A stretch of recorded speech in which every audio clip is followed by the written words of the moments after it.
Hey everyone, Dr. Glassmeyer here. I just got a question that is such a good question that I had to sit right down and do a quick video to answer it. A woman wrote to me and asked about herself. She felt that she had been so focused on learning about his behavior, learning about narcissism, about emotional abuse, about various tactics that are used, that she said she felt kind of lost. That is it really about him? Or is it that I've been so focused on figuring out what's going on with him? What about me? I love this question because there's always two people in a relationship. In an emotionally abusive, toxic relationship, the mere fact that the relationship has continued despite such hurtful behavior suggests that your part of the relationship is simply that you put the needs of other people before your own. That you have a tendency to excuse bad behavior, to look at yourself first, to try to figure out what you can do to make it better, how you can change this. And with a person who has the ability to empathize, who has the ability to be mutual in a relationship, these are things that would be helpful. A person who has less of a tendency to be a pleaser, less of a tendency to put the needs of others in front of their own to their own detriment, wouldn't tolerate this stuff for 2 minutes and therefore tend to have healthier relationships. This is why it's absolutely critical that when an emotionally abusive relationship ends, that you take the time necessary to heal. That you spend time with yourself, that you fill your life with family and friends and interests, getting to know again what you like, what you don't like, so that when you are ready for a relationship, you're not filling a void. You don't need someone outside yourself to tell you how great you are, to build you up, because you have developed a confidence in you. You've learned to trust your gut again.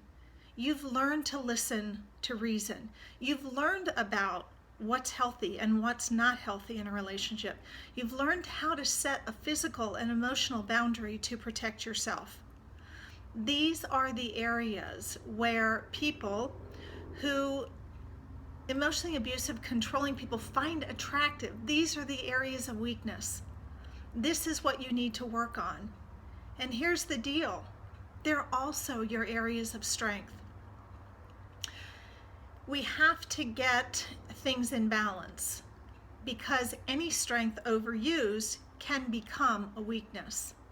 Now, this is not to say that there are not people in relationships with emotionally abusive, controlling, or narcissistic individuals who are completely healthy.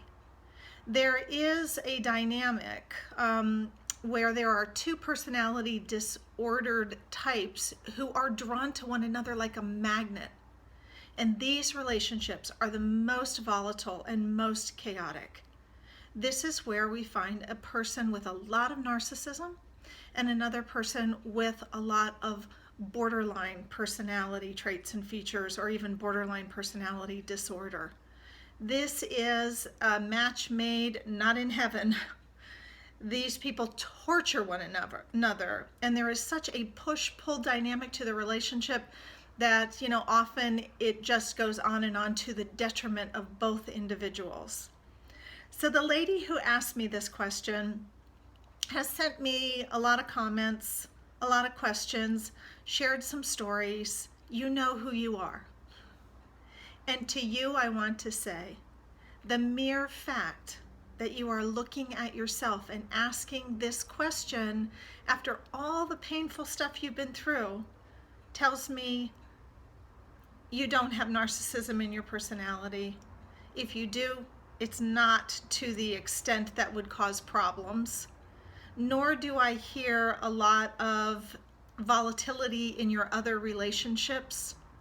So to you, I say, my dear, take the time to turn all that compassion that you have focused elsewhere outside yourself.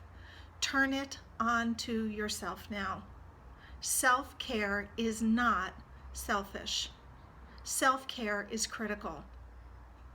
To find yourself, to find your joy, to be there for your children and your friends and your family and the others in your life who love you so much, it's essential. So hang in there, keep that no contact. Don't let him talk you back into that same relationship where you saw that pattern over and over and over and over again. You go back and it's going to be one more round of the same, and you're going to be that much more confused. So hang in there, my dear, and thank you for the great question. Have a great week, and to everyone else, have a wonderful week. Thank you for tuning in. Thank you for your great questions and your feedback. I appreciate all of that, and it keeps me going, keeps me putting out the videos for you. So thanks so much, and I'll see you next time. Bye-bye.